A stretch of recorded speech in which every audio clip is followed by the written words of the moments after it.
Bonjour à tous, ravi de vous retrouver pour cette émission. Aujourd'hui, je vais consacrer l'émission à l'analyse graphique du marché. Qu'est-ce qui se passe dans les cryptos en ce moment en termes de graphique, à quoi s'attendre dans les mois qui viennent. Le Bitcoin, légère baisse, il chute légèrement, l'Ether également, mais ça reste vraiment des retracements vraiment minimes. On a un Binance Coin qui retrace un peu plus, mais en même temps, il avait beaucoup plus performé ces derniers temps. Donc le marché se rééquilibre un petit peu. Je voulais vous faire l'intro avec ce petit graphique du Bitcoin que vous avez à l'écran, qui vous rappelle simplement, depuis qu'il existe, donc vous étiez ici à gauche en 2011, ça rappelle simplement que le marché suit des cycles, on va dire très précis, puisque regardez, tous les 2 ans, donc en 2013 on était sur les 1000 $, en 2015 on était ensuite sur les 160, donc là on a une division par 10 du prix. Ensuite on est monté donc en 2017, vous voyez que c'est à chaque fois des cycles de 4 ans, on va dire entre le sommet et le sommet suivant. À chaque fois, on a 4 ans, et du coup, entre le point bas et le point bas suivant, on a également 4 ans. C'est pour ça que je dis que c'est des cycles de 4 ans. Ça correspond également au halving du Bitcoin, c'est les traits violets, c'est également 4 ans. Et on voit que voilà, en 2015, on était à 160, 190 $. En 2017, on a touché les 20 000. Ensuite, on est allé chercher les 3200 en 2019, et en 2021, on a touché les 64 000. Et la suite, je pense que vous la connaissez tous, on a touché en 2023 les 16 000 $, 15 200 même, pour être précis. Et ensuite, que va-t-il se passer en 2025 ? Donc 2 ans après, voilà, l'année prochaine, que va-t-il se passer ? Jusqu'où le Bitcoin montera ? C'est difficile à prédire évidemment, mais en tout cas, on peut spéculer sur le fait qu'on aille toucher un nouveau sommet, qu'on vienne chercher un point haut en 2025. Et derrière, en 2027, voilà, vous savez ce qui vous attend également, peut-être de nouveau un marché baissier. Alors les cycles vont peut-être pas se produire à l'infini, évidemment, sauf que vu que ça fait, on va dire, on est en 2024, ça fait 13 ans que le Bitcoin fait ce genre de mouvement, respecte ce genre de cycle, on peut spéculer sur le fait que ça continue à l'avenir. Puis le jour où ça s'arrêtera, on le constatera et on fera différemment. Mais pour l'instant, c'est comme ça qu'on fait les choses, enfin en tout cas que je fais les choses. J'investis par rapport vraiment à ce que vous avez ici à l'écran. C'est-à-dire que j'essaye d'acheter dans ces années-là, 2022-2023, pour revendre plutôt vers les années 2025-2026. Pour acheter en 2027, vous voyez, c'est ça vraiment l'idée. Là, c'est vraiment la base de la base de ce qu'on doit savoir sur le graphique du Bitcoin avant d'aller investir quoi que ce soit, parce que c'est vraiment le graphique de fond, long terme, le plus important et le plus pertinent à observer. Donc voilà, je vous faisais cette petite analyse pour l'introduction, et puis derrière, je vais vous passer quelques graphiques. Je pense que je vais parler de Solana qui retrace légèrement. On va donc rester sur des cryptos quand même fortement capitalisés, et je vais vous passer, après ça, une crypto bonus qui est aussi pas mal capitalisée dans le top 100, mais qui mérite, je pense qu'on s'y intéresse parce que le graphique est très pertinent. Vous allez voir ça. Je vous passe la très courte introduction. Pensez à vous abonner, à liker si le contenu vous plaît. A tout de suite.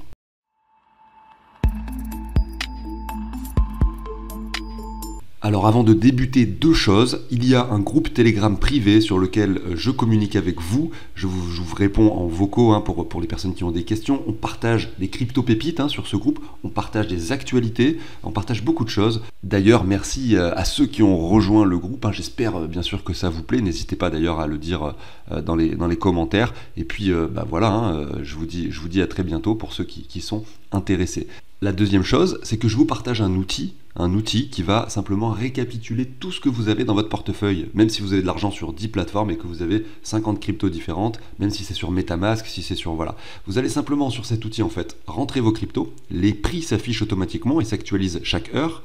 Par exemple, là j'avais mis BIR, donc vous voyez que là il y a écrit 0,00 parce qu'il faut ajouter des chiffres après la virgule parce que c'est un même coin, donc vous voyez il y a beaucoup de zéros. Mais par exemple si je marque Bitcoin, simplement pour vous faire l'exemple, vous avez le prix qui s'affiche instantanément en dollars et en euros. Vous dites combien vous en avez sur chacune des plateformes, vous allez simplement ensuite retrouver le récap et vous savez exactement combien vous êtes en train de gagner ou de perdre, votre ROI, votre répartition crypto stablecoin, votre répartition altcoin, Bitcoin, etc. Beaucoup d'infos assez pertinentes.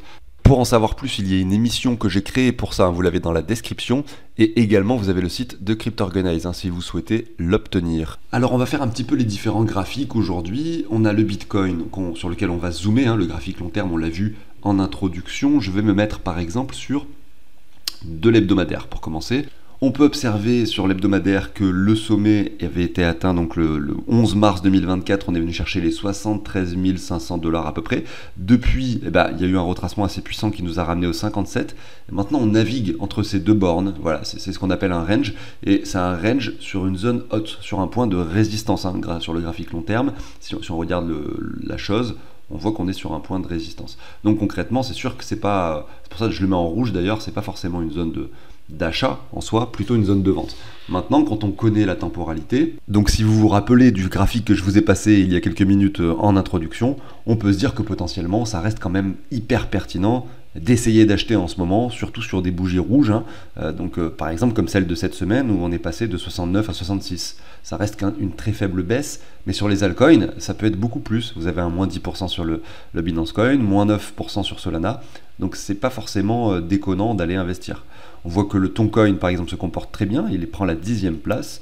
C'est pas forcément valable pour toutes les cryptos. Uniswap également se comporte très bien. Mais vous avez des belles bougies baissières sur certaines cryptos. Regardez, je pense à NIR Protocol. Peut-être qu'il peut mériter un investissement, mais il faut voir les graphiques en parallèle tout de même. C'est pas parce qu'on a un moins 15% que c'est intéressant. Des fois, si on fait un nouveau plus bas, qu'il n'y a rien de joli sur le graphique, c'est pas forcément non plus intéressant d'investir. En tout cas, pour en revenir au Bitcoin, parce qu'on va aller ensuite voir quelques autres cryptos, eh bien, on observe que le RSI est plutôt en baisse. En tout cas, on a une tendance baissière qui semble s'amorcer, ce qui n'est pas forcément positif pour le court terme. On a quand même un canal en expansion qui s'est dessiné ici. On n'a pas eu de vraies divergences se dessiner sur le RSI, parce que le sommet du Bitcoin correspond au sommet finalement du RSI, mais la divergence peut se former plus tard, c'est parce que c'est ça aussi l'avantage d'avoir un graphique weekly, c'est que là vous avez quand même du assez long terme. Vous voyez que dans cette zone là on est en novembre, décembre 2024, donc on peut très bien avant novembre, décembre confirmer un M ici, avoir quelque chose de légèrement baissier, pas si violent finalement, avec derrière un Bitcoin qui monte aux 81 000, et là on a la divergence qui se dessine. Alors au vu de la temporalité, on peut espérer qu'en fait on ne s'arrête pas au 81 mais qu'on aille chercher des niveaux bien supérieurs et qu'il n'y ait pas de divergence non plus qui se dessine, ou alors qu'il y en ait une qui se dessine mais en fait avec un Bitcoin qui vient de chercher par exemple les 124 000, 125 000, voire plus haut. Mais bon voilà, en tout cas impossible de savoir ce qui se passera, mais c'est simplement pour vous dire que c'est pas parce qu'on n'a pas de divergence aujourd'hui sur le Bitcoin que ça va pas arriver plus tard. Ce que ça veut dire simplement, c'est qu'on a été très bullish ici et que finalement on n'a pas de signal bearish bien matérialisé ici à l'écran. On n'a pas quelque chose qui nous dit voilà, on est prêt à aller chercher des points très très bas actuellement. Non, on est plutôt sur un graphique, en tout cas en hebdomadaire, qui nous dit voilà, on vient pousser sur le point haut précédent de 2021 et on s'apprête probablement, enfin en tout cas, le marché en tout cas aujourd'hui nous montre que des signes de puissance, de quelque chose d'assez puissant, on vient taper cette résistance à de nombreuses reprises. Si voilà, ça fait déjà une fois, là on la touche une deuxième fois. Si on vient encore titiller les 70 000 dans un mois par exemple, qu'on retrace encore aux 60 000, ou voilà, en fait si on observe quelque chose comme ça, c'est-à-dire un triangle rectangle, comme ceci, c'est-à-dire on vient chercher les 74 000, on retrace assez fort, c'était le cas ici, on est venu chercher les 57, on remonte, on retitille à nouveau cette zone, on retrace, on remonte, etc. Plus on vient mettre de pression acheteuse sur cette zone, et plus il y a de chances pour qu'elle casse. Parce que tous les vendeurs qui se manifestent à cet endroit-là, qui font baisser le prix à chaque fois, à un moment donné, ils n'auront plus de Bitcoin à vendre. Et quand il n'y a plus de Bitcoin à vendre et qu'il y a beaucoup d'acheteurs, là, à un moment donné, le prix casse par le haut, et c'est ce à quoi on peut s'attendre pour peut-être septembre, octobre, novembre, voilà, à voir un petit peu ce qui se passera sur le Bitcoin. Maintenant, c'est vrai que sur notre portefeuille fictif, on avait décidé de repasser sur du 30-70, donc d'avoir quand même pas mal de stablecoins en réserve, notamment quand le Bitcoin était vers les 73 à 74 000, j'ai pris cette décision. Et en fait, je me demande quand est-ce qu'on va les réinvestir, ou déjà si on va les réinvestir et à quel prix. C'est une sorte de sécurité en fait, ces 30% qui me laisse 30% de stablecoin qui me laisse, on va dire, de la marge de manœuvre si jamais en fait on revient par exemple aux 55 000 ou aux 50 000 dans les mois qui viennent. Maintenant, c'est pas du tout sûr que ça se produise, et on peut aussi regarder l'altcoin dominance qui commence à nous montrer des signes de retournement, mais beaucoup trop. Et bon, je sais, je me répète par rapport aux précédentes vidéos, mais en même temps, vu qu'on regarde des graphiques hebdomadaires, c'est pas d'une semaine à l'autre que ça change. Mais voilà, on a un signal clairement de retournement qui se manifeste précisément sur l'altcoin dominance, avec un RSI qui finalement enfin se reprend, un cours qui chute mais de moins en moins violemment et qui arrive à se stabiliser légèrement. C'est long, ces altcoins qui qui ont pris très très cher au début, encore plus après, regardez, là, les pentes qui sont très violentes, et là, à partir de là, ça ralentit. Là, ça ralentit encore plus. Là, on peut espérer que ça ralentisse encore, et c'est comme ça ensuite qu'on peut observer des retournements. C'est toujours comme ça que ça se produit, mais c'est sur du tellement long terme qu'on a du mal à l'appréhender et à l'analyser et à le voir en fait à l'instant T. Parce que beaucoup se focalisent sur les actualités très court terme et sur ce qui peut se passer dans la semaine et les 2 semaines qui viennent. Alors que ce qui est intéressant, c'est de voir ce qui se passe aussi sur les 3 mois précédents, les 6 mois précédents, l'année précédente, les 2 ans précédents, vous voyez, les 4 ans précédents, comme on l'a vu sur le graphique de l'introduction. Et finalement, ce que je voulais vous dire, c'est que lorsqu'on aura des vrais signes de retournement aussi sur ce graphique, eh bien, peut-être qu'on rééchangera des stablecoins contre des altcoins qui sont pertinents en termes de graphique, hein, parce que ça représente finalement ce graphique, la puissance des altcoins par rapport au Bitcoin. Les altcoins sont en retard, et sont vraiment très très en retard. Hein. On a l'Ether qui... regardez, je vais vous montrer du coup l'Ether par rapport au Bitcoin.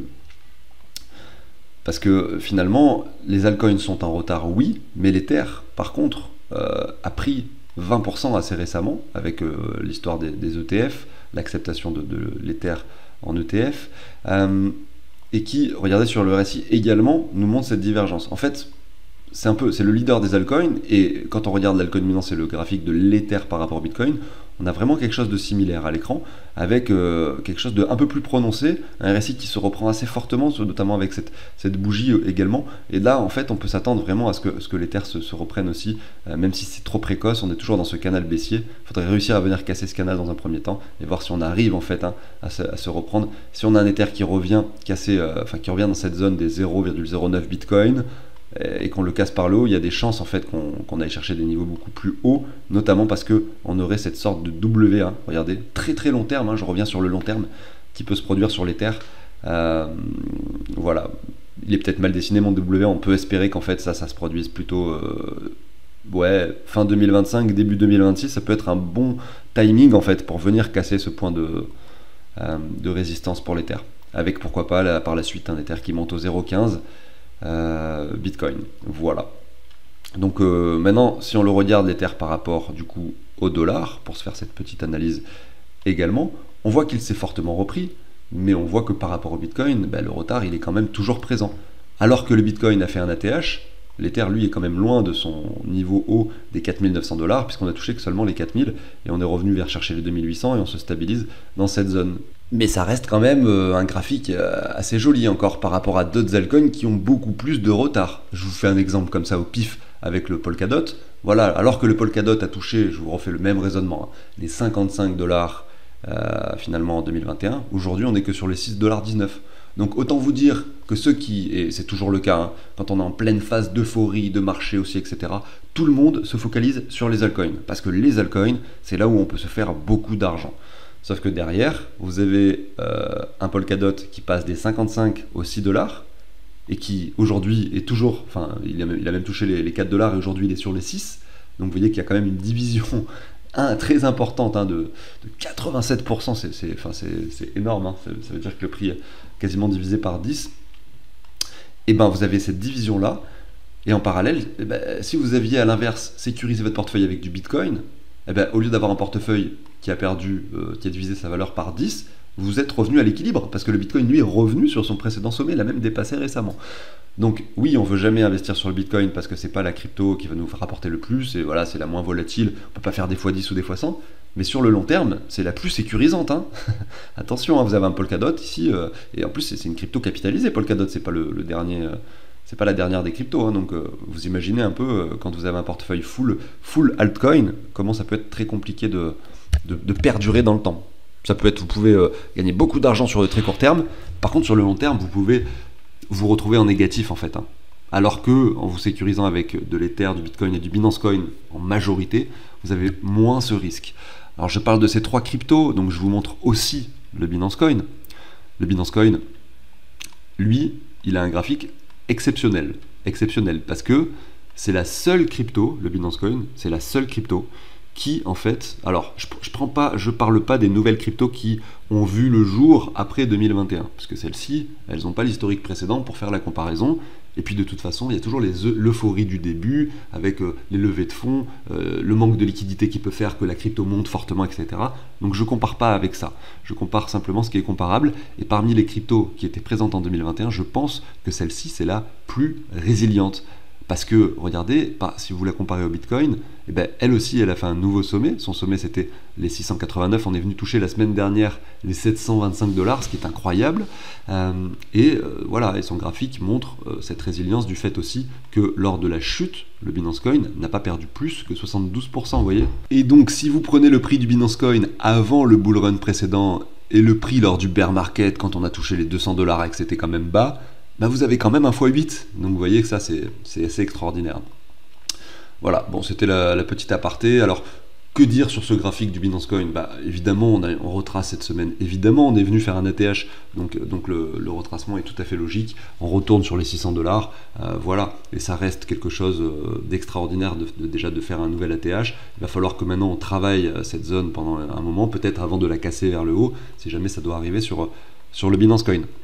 Moi, je suis pas mal sur le Binance Coin parce que, d'une part, ça me permet de sécuriser, au même titre que le Bitcoin et que l'Ether, mon portefeuille. Et surtout, je peux participer au Launchpad sur Binance, ce qui me permet, toutes les 2 semaines, 3 semaines, de récupérer de nouvelles cryptos avec des launchpads, avec des sommes dérisoires. Et vu que c'est Binance, Binance quand même il sélectionne assez bien les projets. Et franchement c'est plutôt cool de pouvoir diversifier son portefeuille sans rien faire en possédant des Binance Coin. On arrive à avoir plein d'autres cryptos différentes et ça c'est sympa. Je vous montre un peu le truc. Vous allez sur CoinGecko, vous marquez, moi j'ai tapé Binance Launchpool. Et voilà ici le listing de toutes les cryptos qui ont été justement lancées, propulsées par Binance sur les launchpools, grâce au launchpool.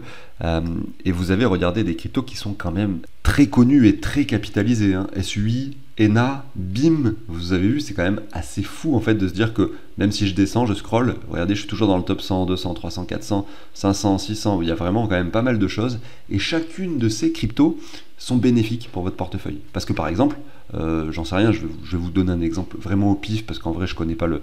C'est juste pour vous dire, par exemple cette crypto, AI, vous voyez que là son prix c'est 0,84, mais vous grâce au launchpool, vous en avez eu une très très faible quantité, mais au prix de 1 centime. Donc même si vous en avez eu par exemple que 20 $ au prix de 1 centime, finalement quand elle vaut maintenant 84 centimes, ça commence à faire une somme assez conséquente. Donc même si elle perd 16%, en fait vous l'avez eu tellement pas cher que c'est intéressant. Et toutes les cryptos qui sont ici, c'est la même chose. Hein. Vous avez pu les acheter à des prix très faibles si vous avez participé au launchpool. Mais c'est pas grave si vous ne l'avez pas fait, vous pouvez le faire aussi à l'avenir. Donc je trouve assez intéressant, même si c'est à chaque fois des petites sommes et que beaucoup se disent oui mais franchement pour gagner 10 $ ça sert à rien. Sauf qu'en fait ces 10 $ sur une réelle euphorie, ça peut se transformer en 1000 en fait. C'est ça que beaucoup n'arrivent pas à comprendre. Il y a peu de chances pour que ce soit le cas, mais si vous le faites sur 10, 15, 20 cryptos, il y en aura peut-être une pour laquelle ça sera le cas. Alors après, il y a aussi Binance, là c'était les launch pools, il y a aussi les Binance Launchpad. J'ai aucun partenariat avec Binance, hein, c'est juste que moi j'utilise beaucoup, donc c'est pour ça que je vous en parle. Vraiment zéro partenariat. Launchpad, je suis sur Binance Launchpad là, c'est fou ça. Vous avez Matic qui était propulsé sûrement il y a très longtemps par Binance, Fetch.ai plus récemment, Injective Protocol, AXS, BTT, IGLD, vous savez que quand même tout ça c'est quand même incroyable qu'il y ait eu des partenariats avec Binance pour ces projets. C'est pas forcément, ils n'ont pas été propulsés peut-être que par Binance, mais en tout cas ça leur a donné une sorte de rampe de lancement pour ces projets. Je pense notamment au Sand, pour cette crypto pour laquelle j'avais participé. Je crois que c'est la première sur laquelle j'avais pu participer avec Binance. Et elle m'avait reporté beaucoup d'argent, parce qu'elle a eu des performances extraordinaires, hein, cette crypto. Donc voilà, en 2021.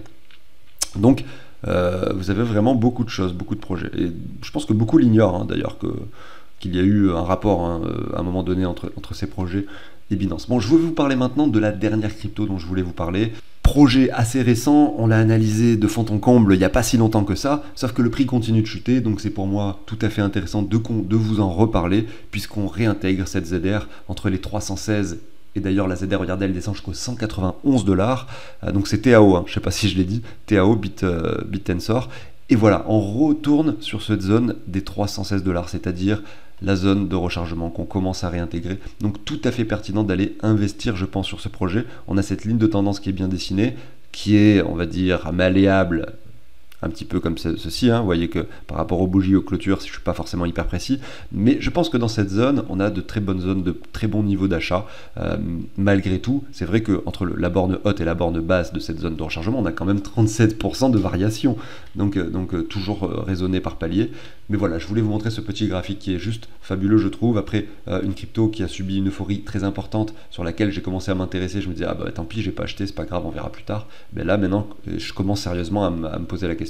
J'ai rechargé déjà un petit peu, je vais continuer à le faire. Plus ça chute et plus je recharge du TAO.